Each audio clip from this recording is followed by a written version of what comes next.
Hi friends, welcome to my channel. ಇವತ್ತಿನ ವಿಡಿಯೋದಲ್ಲಿ ನಾನು ಯಾವುದೇ ಮಸಾಲೆ ಬಳಸದೆ ಕೋಕೋನಟ್ ಪಲಾವ್ ಮಾಡೋದು ತೋರಿಸ್ತಾ ಇದ್ದೀನಿ. ವೆಜಿಟೇಬಲ್ ಪಲಾವ್ ತುಂಬ ರುಚಿಯಾಗಿರುತ್ತೆ. ಬೆಳಗ್ಗೆ ತಿಂಡಿಗೆ ಮಾಡ್ಕೋಬೋದು. ರುಚಿಯಾಗಿ ಆರೋಗ್ಯವಾಗಿ ಯಾವುದೇ ಮಸಾಲೆ ಬಳಸದೆ ಮಾಡಿರುವಂಥ ಪಲಾವ್. ಬನ್ನಿ ಹೇಗೆ ಮಾಡೋದು ಅಂತ ನೋಡೋಣ. ಮೊದಲು ಒಂದು ಮಿಕ್ಸಿ ಜಾರಿಗೆ ಒಂದು ಬೆಳ್ಳುಳ್ಳಿ, ಅರ್ಧ ಇಂಚು ಶುಂಠಿ, ಖಾರಕ್ಕೆ ತಕ್ಕನಾಗೆ ಹಸಿಮೆಣಸಿನಕಾಯಿ ಸೇರಿಸ್ಕೊಂಡು ಇದನ್ನು ಸ್ವಲ್ಪ ನೀರು ಸೇರಿಸ್ಕೊಂಡು ಪೇಸ್ಟ್ ಮಾಡ್ಕೋಬೇಕು. ನೋಡಿ, ಈ ರೀತಿ ಪೇಸ್ಟ್ ಮಾಡ್ಕೋಬೇಕು. ನಾನಿಲ್ಲಿ ಒಂದು ಕುಕ್ಕರ್ಗೆ ಎಣ್ಣೆ ಸೇರಿಸ್ತಾ ಇದ್ದೀನಿ. 3ರಿಂದ 4 ಸ್ಪೂನ್ ಆಗೋಷ್ಟು ಎಣ್ಣೆ ಸೇರಿಸ್ಕೊತಾ ಇದ್ದೀನಿ. ಎಣ್ಣೆ ನಂತರ 2 ಸ್ಪೂನ್ ಆಗೋಷ್ಟು ತುಪ್ಪ ಸೇರಿಸ್ಕೊತಾ ಇದ್ದೀನಿ. ಎಣ್ಣೆ ಕಾದ ನಂತರ ಪಲಾವ್ ಹಾಕೋ ಪದಾರ್ಥಗಳು ಸೇರಿಸ್ಕೊತಾ ಇದ್ದೀನಿ. ನಂತರ ಗೋಡಂಬಿ ಸೇರಿಸ್ತಾ ಇದ್ದೀನಿ. ಕಸೂರಿ ಮೇಥಿ ಹಾಕ್ಕೊಂಡು ಫ್ರೈ ಆದ ನಂತರ ಈರುಳ್ಳಿ ಸೇರಿಸ್ಕೊತಾ ಇದ್ದೀನಿ. 2 ಈರುಳ್ಳಿನ ಉದ್ದಾಗಿ ಕಟ್ ಮಾಡಿಕೊಂಡು ಫ್ರೈ ಮಾಡ್ಕೊತಾ ಇದ್ದೀನಿ. ಗೋಲ್ಡನ್ ಕಲರ್ ಬರೋವರೆಗೂ ಚೆನ್ನಾಗಿ ಫ್ರೈ ಮಾಡ್ಕೋಬೇಕು. ಫ್ರೈ ಆಗಿದ ನಂತರ ರುಬ್ಬಿರೋಂಥ ಹಸಿಮೆಣಸಿನಕಾಯಿ ಬೆಳ್ಳುಳ್ಳಿ ಪೇಸ್ಟ್ನ ಸೇರಿಸ್ಕೊತಾ ಇದ್ದೀನಿ.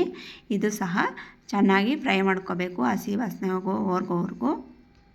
ಚೆನ್ನಾಗಿ ಫ್ರೈ ಆದ ನಂತರ ಟೊಮೊಟೊ ಸೇರಿಸ್ಕೊತಾ ಇದ್ದೀನಿ. ನಾನಿಲ್ಲಿ 1 ಟೊಮೊಟೊನ ಕಟ್ ಮಾಡಿ ಸೇರಿಸ್ಕೊತಾ ಇದ್ದೀನಿ. ಟೊಮೊಟೊ ಸಹ ಚೆನ್ನಾಗಿ ಫ್ರೈ ಮಾಡ್ಕೋಬೇಕು. ಫ್ರೈ ಆದ ನಂತರ ತರಕಾರಿ ಸೇರಿಸ್ಕೊತಾ ಇದ್ದೀನಿ. ನಾನಿಲ್ಲಿ ನವಿಲುಕೋಸು, ಕ್ಯಾರೆಟು, ಬೀನ್ಸು, ಆಲೂಗಡ್ಡೆ ಮತ್ತು ಹೂಕೋಸು ಸೇರಿಸಿದ್ದೀನಿ. ಹೂಕೋಸು ಬೇಕಾದರೆ ಸೇರಿಸ್ಕೋಬೋದು, ಇಲ್ಲಾಂದರೆ ಸ್ಕಿಪ್ ಮಾಡ್ಕೋಬೋದು. ನಂತರ ಇದಕ್ಕೆ ನಾನು ಹಸಿ ಬಟಾಣಿ ಇದ್ದರೆ ನೀವು ಹಸಿ ಬಟಾಣಿನೇ ಸೇರಿಸ್ಕೋಬೋದು. ನಾನಿಲ್ಲಿ ರಾತ್ರಿಯಲ್ಲಿ ನೆನೆಸಿರುವಂಥ ಒಣ ಬಟಾಣಿನ ಸೇರಿಸ್ತಾ ಇದ್ದೀನಿ.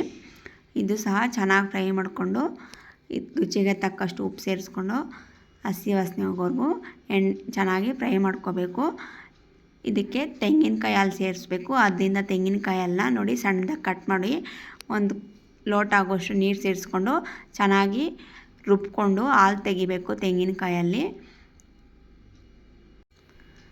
ಚೆನ್ನಾಗಿ ತೆಗೆದಾದ ನಂತರ ನೋಡಿ, ತರಕಾರಿ ಬೇಯ್ತಾ ಇದೆಯಲ್ಲ, ಬೇಯೋ ತರಕಾರಿಗೆ ಹಾಲು ಸೇರಿಸ್ಕೋಬೇಕು.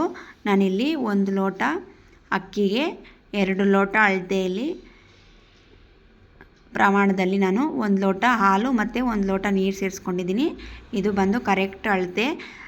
ನಂತರ ಇದಕ್ಕೆ ಅಕ್ಕಿ ನೋಡಿ, ಒಂದು 5 ನಿಮಿಷ ನಾವು ಪಲಾವ್ ಚೆನ್ನಾಗಿ ರೆಡಿ ಆಗಬೇಕು ಅಂದರೆ ಅಕ್ಕಿ ಸ್ವಲ್ಪ ಹೊತ್ತು ನೆನೆಸಿಡಬೇಕು. ಒಂದು 5 ನಿಮಿಷ ನೆನೆಸಿಟ್ರೆ ಸಾಕು, ನಮಗೆ ಪಲಾವ್ ಅನ್ನೋದು ಉದುರುದ್ರಾಗಿ ಸಾಫ್ಟಾಗಿ ಚೆನ್ನಾಗಿ ಬರುತ್ತೆ. ನಂತರ ನೆನೆಸಿಟ್ಟಿರೋಂಥ ಅಕ್ಕಿ ಸೇರಿಸ್ಕೊತಾ ಇದ್ದೀನಿ. ಚೆನ್ನಾಗಿ ಮಿಕ್ಸ್ ಮಾಡ್ಕೋಬೇಕು. ನೀವು ಬೇಕಾದರೆ ಬಾಸುಮತಿ ಅಕ್ಕಿ ಸಹ ಸೇರಿಸ್ಕೋಬೋದು. ನಂತರ ರುಚಿ ನೋಡಿಕೊಂಡು ಉಪ್ಪು ಸೇರಿಸ್ಕೊಂಡು ಇದಕ್ಕೆ ಸಣ್ಣದಾಗಿ ಕಟ್ ಮಾಡಿರೋಂಥ ಪುದೀನ ಎಲೆ ಸೇರಿಸ್ಕೊತಾ ಇದ್ದೀನಿ. ಚೆನ್ನಾಗಿ ಮಿಕ್ಸ್ ಮಾಡಿ ಹಾಲಲ್ಲಿ ನಾವು ಹಾಲು ಹಾಕಿರ್ತೀರಲ್ಲ ಅದರಲ್ಲಿ ಚೆನ್ನಾಗಿ ಮಿಕ್ಸ್ ಮಾಡ್ಕೋಬೇಕು. ನಂತರ ಇದಕ್ಕೆ 1 ಸ್ಪೂನ್ ತುಪ್ಪ ಸೇರಿಸ್ಕೊಂಡು ಚೆನ್ನಾಗಿ ಮಿಕ್ಸ್ ಮಾಡ್ಕೋಬೇಕು. ಮಿಕ್ಸ್ ಮಾಡಿದಾದ ನಂತರ 2 ವಿಸಲ್ ಕೂಗಿಸ್ಕೋಬೇಕು. 2 ವಿಸಲ್ ಸಾಕು. 2 ವಿಸಲ್ ಕೂಗಿಸ್ಕೋಬೇಕು. ನೋಡಿ, ಪಲಾವ್ ರೆಡಿಯಾಗಿದೆ. ಕರೆಕ್ಟಾಗಿ ಪರ್ಫೆಕ್ಟ್ ಅಳತೆನಲ್ಲಿ ಮಾಡ್ಬೋದು. ಈ ರೀತಿ ಪಲಾವ್ ತುಂಬ ಚೆನ್ನಾಗಿರುತ್ತೆ. ಬೆಳಗ್ಗೆ ತಿಂಡಿಗೆ ನಾವು ನಾರ್ಮಲ್ ಪಲಾವ್ ಎಲ್ಲ ತಿಂತಾರೆ, ಆದರೆ ಯಾವುದೇ ಮಸಾಲೆ ಬಳಸದೆ ನ್ಯಾಚುರಲಾಗಿ ಹೆಲ್ತಿಗೆ ಒಳ್ಳೆಯದಲ್ವಾ. ಈ ರೀತಿ ಪಲಾವ್ ನೀವು ಸಹ ಟ್ರೈ ಮಾಡಿ. ಹಾಗೆ ನೀವು ಹೇಗೆ ಮಾಡಿದ್ದೀರಾ ಅಂತ ಕಾಮೆಂಟ್ ಮಾಡಿ.